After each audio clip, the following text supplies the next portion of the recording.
Bonjour à tous, salut le groupe, comment allez-vous? En ce mercredi, je suis un petit peu en retard, il est 14h05 exactement, j'ai 5 minutes de retard. J'espère que vous n'en voudrez pas. Est-ce qu'il y a du monde à cette heure-ci, le mercredi? Chez nous, c'est encore les vacances et on a le soleil qui ressort enfin. Heureusement parce qu'il fait un froid de canard. Le fond de l'air est gelé.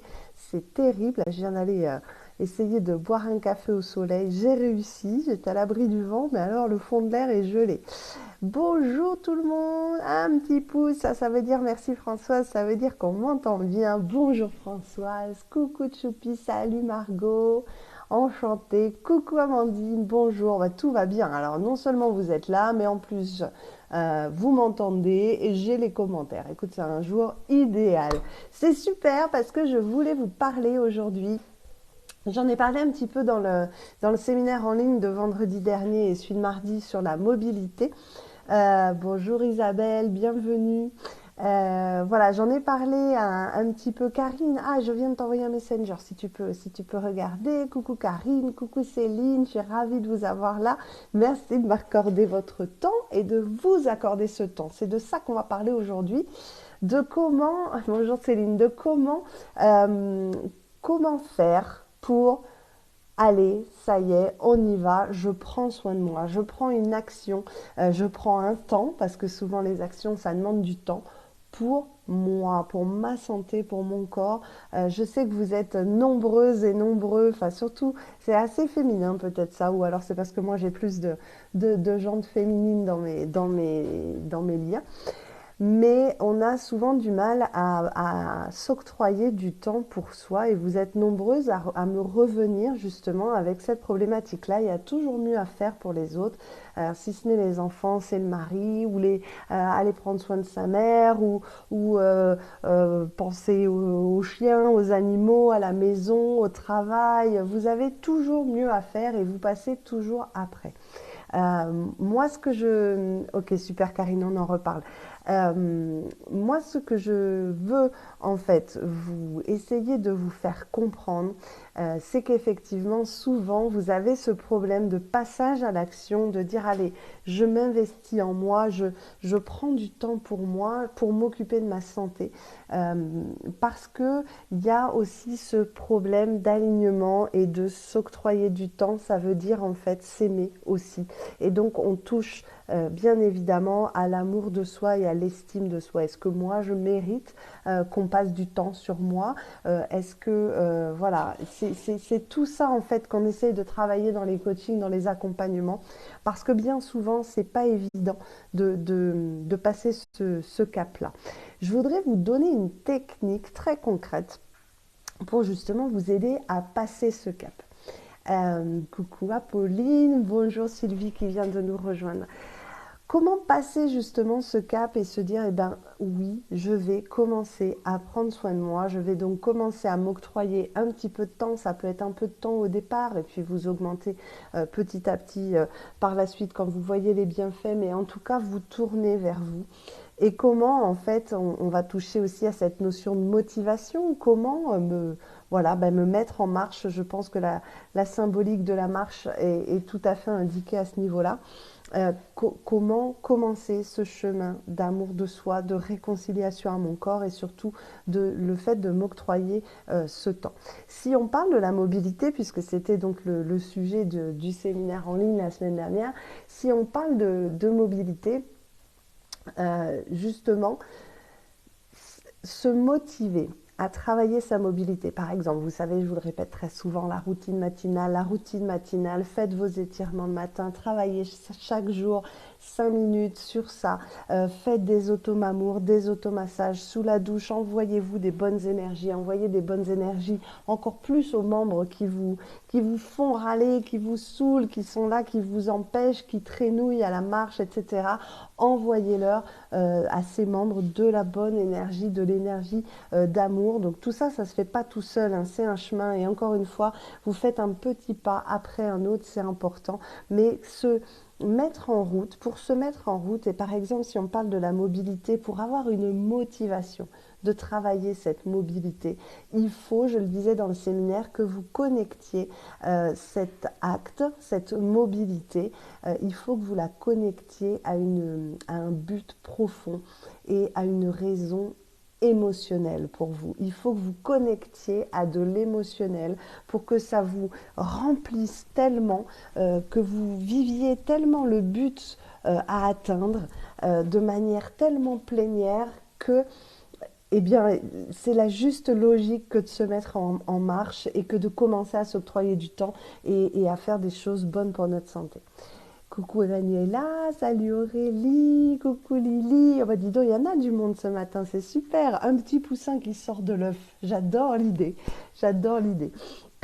Donc, pour ça, comment on fait pour connecter une motivation? Donc, par exemple, si je prends l'exemple de la mobilité, voilà, ça va être, ou de la routine, on va prendre l'exemple par exemple de la routine matinale. Bah oui, je sais, Aurore le répète assez souvent, il faut que je mette une routine matinale en place. Donc, il peut y avoir un souci de compétence, comment je fais, par quoi je commence, etc. Donc, pour ça, je vous remettrai le lien, ou je peux peut-être vous le mettre là de suite vers la routine matinale que moi que j'ai préparée, que je vous propose. Comme ça vous permet de suivre. J'ai pas le lien ici. Bon, je vous le mettrai après, c'est pas grave.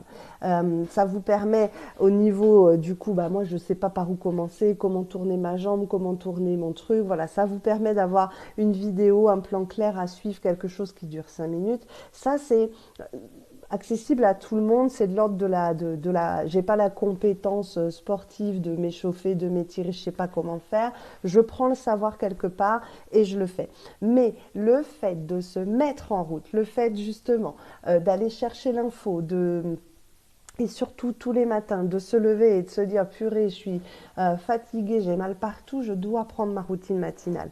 Le connecter à quelque chose d'émotionnel, ça va être pourquoi en fait je fais cette routine matinale. Si tu va chercher ton grand pourquoi, on l'entend beaucoup en développement personnel, si tu vas chercher ton grand pourquoi est-ce que je fais cette routine, à quoi je relie le fait de faire cette routine matinale, donc qu'est-ce que ça va m'apporter? Donc tout d'abord, ça va t'apporter, là on est sur de la mobilité, la routine matinale va forcément, grâce aux étirements, à la souplesse, etc., ça va t'apporter de la mobilité, ça va te réapporter aussi de la puissance, du pouvoir sur ton corps. Tu n'es pas en train de subir, tu es bien en train d'agir pour contrer tes symptômes.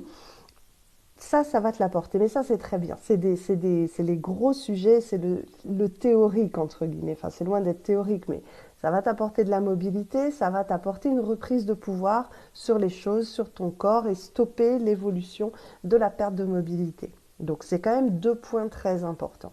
Mais ça n'est pas encore de l'émotionnel concrètement. C'est quoi l'émotionnel? L'émotionnel, ça va être par exemple de ressentir la fierté. Je prends souvent cet exemple parce que moi ça me touche personnellement, d'aller chercher ton enfant à l'école sur tes 2 jambes. Ça peut être déjà beaucoup plus émotionnel. Ça peut donc être, si tu creuses cette idée, de voir la fierté de ton fils dans les yeux parce que tu as réussi, après plusieurs semaines, après un travail que tu as fait continu, tu as réussi à sortir du fauteuil. Tu es là, debout à la grille comme les autres mamans. Ça peut être le regard des autres mamans. Ça peut être, en tout cas, cette fierté que tu ressens. Et ça peut être, ou la fierté lue dans le regard de tes enfants. Ça peut être de l'émotionnel surpuissant. Ça peut te faire abattre les montagnes. D'accord? Si tu n'as pas d'enfant, on peut prendre aussi d'autres exemples. Mais il faut que tu trouves, puis alors c'est tellement personnel ça, je peux faire le travail avec vous en coaching évidemment, mais là sur un direct, c'est pas évident. Quelque chose, tu vois, retrouver ta mobilité, retrouver du pouvoir sur la situation, qu'est-ce que ça va amener dans ta vie? Qu'est-ce que ça va te permettre de faire? Imagine, tu retrouves la mobilité, quelle est la première chose que tu refais qui va te faire kiffer, qui va te faire sentir dingue? Par exemple, je pense aux coureurs et aux coureuses qui aiment beaucoup le trail ou la rando, qu'est-ce que ça va te faire ressentir? Ça peut être ça un but émotionnel. Refaire une rando, repartir au lac qu'on a vu il y a 2 ans.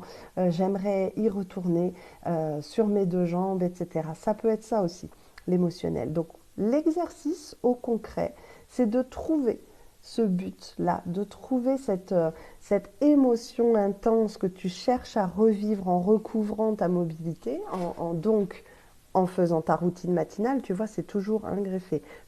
On est sur l'exemple de je prends action sur ma routine matinale pour retrouver mobilité et pouvoir d'action, pour, par exemple, aller sur ce lac en montagne ou récupérer mon fils sur mes 2 jambes. X, Y, là, ça, c'est ton travail. Tu dois trouver ce que ça va t'apporter justement de récupérer cette mobilité. Une fois que tu as ça, très simple, tu te mets à l'écart évidemment, tu souffles bien, tu commences par, tu t'étires, tu te mets dans un moment qui est à toi. Tu peux te mettre un petit peu de musique douce si tu veux essayer de partir un petit peu plus en méditation ou pas, simplement en silence. Tu peux te mettre aussi un brin au soleil, bref, un moment pour toi où tu es seul. Et on départ, on commence toujours par la respiration, c'est pas un hasard, ça nous permet de nous recentrer vraiment sur nous. Et une fois que tu as ce but à atteindre, je veux que tu vives, que tu visualises complètement la situation comme étant existante, ok? Comme vrai. Qu'est-ce que ça fait si je reprends mon exemple d'amener mon fils à l'école d'aller chercher mon fils à l'école sur mes 2 jambes? Qu'est-ce que ça fait? Qu'est-ce que ça me fait? Comment? Et tu utilises dans ta visualisation les 5 sens. Pour pas te perdre et pour que ce soit bien profond, tu utilises tes 5 sens. Donc le premier, la vue. Qu'est-ce que je vois? Comment c'est? Comment est le lieu? La grille de l'école? Comment est habillé mon fils? Il y a combien d'enfants? Où est-ce qu'attendent les mamans? Visuellement, comme ça, tu fais un 360. Qu'est-ce que je vois? Ok? Qu'est-ce que je sens? Est-ce que l'air est frais sur ma peau? Est-ce que ça sent l'église? Est-ce que c'est à côté d'une boulangerie qui vient de sortir le pain? Est-ce qu'il y a de ce genre d'odeur?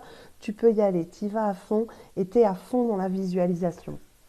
Le toucher, qu'est-ce que ça peut être le toucher? Ça peut être justement le toucher, est-ce que je sens le vent sur ma peau? Est-ce que j'ai froid? Est-ce que j'ai mis des gants? Est-ce que je me suis couverte? Est-ce qu'au contraire, c'est l'été, il fait beau, je sens le soleil qui est sur ma peau, sur mes épaules? Qu'est-ce que les bruits? Bien sûr, j'entends les enfants qui sortent de l'école et tu te mets vraiment, il nous manque un sens, non? C'est comme les 7 nains, j'en ai oublié un. J'ai fait la vue, l'odorat. J'ai pas fait l'odorat. Si, j'ai fait l'odorat avec la boulangerie, le toucher, le goût. Ah oui, le goût. Ah, le goût, ouais, bon, bah voilà, ça dépend. Est-ce que je prends un chewing-gum pour y aller? J'en sais rien. Le goût, c'est peut-être un peu plus délicat. Je sais que tu as compris ce que je veux te dire. Quand on fait un exercice de visualisation, c'est beaucoup plus facile d'utiliser justement ces 5 sens. Tu utilises ces 5 sens et tu ressens l'émotion qui est, comme je te disais, dans le regard de ton enfant, ta fierté à toi. Tu vois où est-ce que ça résonne en fait, parce qu'on n'est pas tous fait pareil. La fierté, ça peut être ici au niveau du plexus solaire où tu es rempli, ça peut être à la gorge tellement tu as envie de hurler ta joie, ça peut être dans le dos, dans tes jambes. Essaye de ressentir vraiment l'émotion traverser ton corps et une fois que tu as ça, tu refais le chemin à l'inverse. Donc, ça, c'est grâce à ma mobilité retrouvée, à mon pouvoir retrouvé sur la situation. Et ça, c'est grâce à ma routine matinale. Et je peux te dire que ta routine matinale, tu es 10 fois plus enclin le matin quand tu te réveilles un petit peu patchak, parce que oui, on ne se réveille pas tous les matins comme une fleur, on le sait, on est au courant. Tu es 10 fois plus motivé, 10 fois plus enclin à te mettre en route et à faire tes 3 minutes, 5 minutes, 7 minutes de routine matinale parce que tu l'as vécu, tu l'as vu la finalité au bout. Et quand tu as des baisses de motivation, tu repars à ce moment, à cette sortie d'école ou à cette vue devant le lac que tu as réussi à atteindre en marchant. C'est vraiment comme ça qu'on connecte à de l'émotionnel dans la visualisation. Tu peux t'appuyer là-dessus, tu peux y revenir justement quand le moral flanche. C'est vraiment un outil surpuissant que j'espère va vous aider. Qu'est-ce que vous en dites? Dites-moi tout. Est-ce que connaissiez cette manière de faire? Est-ce que vous saviez que vous pouviez méditer comme ça sans avoir pris de cours, sans être maître Reiki ou sans être prof de yoga? Est-ce que vous saviez que vous aviez ce pouvoir en vous de faire vos propres méditations, vos propres visualisations? Et surtout, est-ce que ça vous aide? Est-ce que ça vous intéresse? Est-ce que... Voilà, c'est toujours important aussi que vous me fassiez ce feedback-là.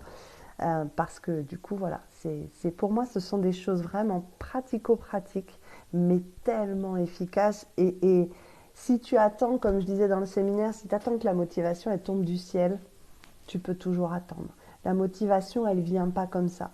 Il faut que tu crées une connexion. Et une fois que c'est connecté, tu vas en fait avoir l'action qui va se mettre en place. Tu vas actionner, tu vas agir, tu vas prendre les choses en main. Et c'est l'action qui va t'amener la motivation. Parce que plus tu vas agir, plus tu vas ressentir les bienfaits, et plus tu vas avoir envie d'agir, et plus tu vas ressentir d'autres bienfaits, et plus tu vas être fier, et plus tu vas vouloir continuer à agir. Et elle est là, la motivation. Elle est dans ce pas à pas. J'agis, je reçois, j'ai envie d'agir, je reçois encore, et j'ai encore, j'agis, et voilà. Et là, tu es parti, et là, tu marches vers toi, vers du temps que tu t'octroies, et c'est pas du temps enlevé aux autres.